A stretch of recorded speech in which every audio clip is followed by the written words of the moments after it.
this week's episode of Faster Masters Rowing Radio. Grab a seat at the table as Masters rowing coaches Marlene Royal and Rebecca Caro share their biggest secrets on how to unleash your hidden potential and plot a new course for real results on the water and off. Now, on to the show.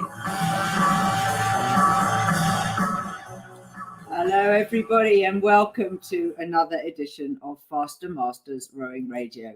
I'm Rebecca Caro, and today we're talking about rigging basics. Why? Because I had a hideous experience recently when I went to get some oars for an outing. It was early in the morning, and the buttons were in different places on this pair of oars. And it's a bother. You've got to go back to the car, you've got to find your tool bag, you've got to get a tape measure, you've got to all sorts of things.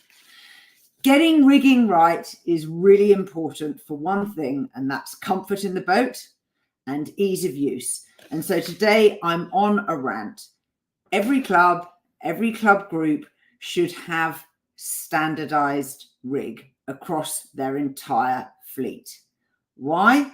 Because although we are different heights and sizes and weights, it makes life much more straightforward to have a mean, an average, a midpoint, a place where you can start from before you start adjusting rig to suit different individuals and different crew needs. So today, let's start with rigging basics. What is your rig about? Your rig is there to enable you to move the boat in comfort. Now, you're thinking mostly about your torso and your legs. I know physiologically some people have short and long backs and long and short legs, but you need to be able to sit comfortably in the boat at the finish. Legs straight, handles next to your shirt. Can you do that?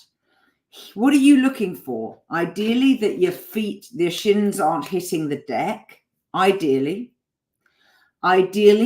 that you can hold the oar so that your forearm is straight and at the same height as the oar handle, so that your forearm isn't below the shaft of the oar. That's a really, really important one. And then when you get out to the catch, if you change where you're sitting, that you can get your hips through the work, that your hips are sternwards of the pins, or rather the face of the gate is the actual measurement. You've got to at least be level with that. That might mean that the slides, the runners, need to be adjusted so they're closer to the stern, because you need about 2 centimeters from the front of your front wheel when you're at full compression to the end stop on the end of the slide. Why? Because when you're actually rowing, you do go a little bit further or a little bit back. It isn't always consistent, and you don't want that wheel to risk hitting front stops and maybe bouncing off and losing your seat. Secondly, when it comes to height and oarlock height, you really do need to get that forearms thing correct, so that when the blades are buried under the water, your forearms are over, they're higher, they're above the shaft of the blade, above the handle. And it doesn't matter if you're doing sweep or sculling. If you can't do that, you can't tap down and you can't get weight in the hand, and you can't control the oars particularly well. So here are some real straightforward basics that you can do that will help you overall with the boat rig. So let's standardize how we look at the actual boat itself. In a sculling boat, a span of 159 or 160 centimeters, relatively straightforward. Measure from the lowest point on the seat down into the heels of the shoes. You need to pull the heels down so that they're as if your feet were in it and they were flat on the foot stretcher. And you want between 16 and 18 centimeters on that depth measurement.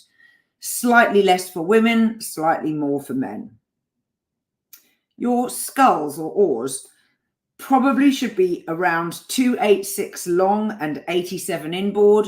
For women, perhaps a little bit less than that. For men, maybe 288 and 87. If they are younger men, go shorter than that if you're older, but note that the inboards are the same, because you're likely going to have men and women using the same boats or rowing in mixed crews. If the inboards are the same, it makes it so much easier for the setup in the boat, because it's nearly always more straightforward if everybody has got the same inboard. So if you choose to use different length oars, you can still have the same inboards. Moving on to sweep. For sweeps, most boats can be at 84 centimeters spread. That's from the midpoint of the boat out to the center of the pin. And the seat to heel height, again, 16 to 18 centimeters. If you've got very big, tall men, you might want to go a little bit more than that. Your oars, around 370 to 373 centimeters long. Obviously shorter for women, slightly longer for men. And then your inboards, you can then standardize around 114 for an 8 down to 117 for a pair, and using sort of 1 centimeter increments for the boats in between those. This makes life so much more straightforward. We put a little bit of tape on our oars, and with a pen, we write on it 370:114. Then you know the length and inboard that oar is supposed to be set at, which makes it straightforward. When you're me and you find that the button's being moved, you know what you're going to put it back to. But what are the things then that you can do around that standardization? There are things that make life easier and enable quick adjustments for people when they come down to row based on their own personal preference and their own physique. And the first thing that makes things easier are these height spacer washers. We buy them. You can get them in all sorts of different colors and widths. These ones are all about, I think they're about 8 millimeters.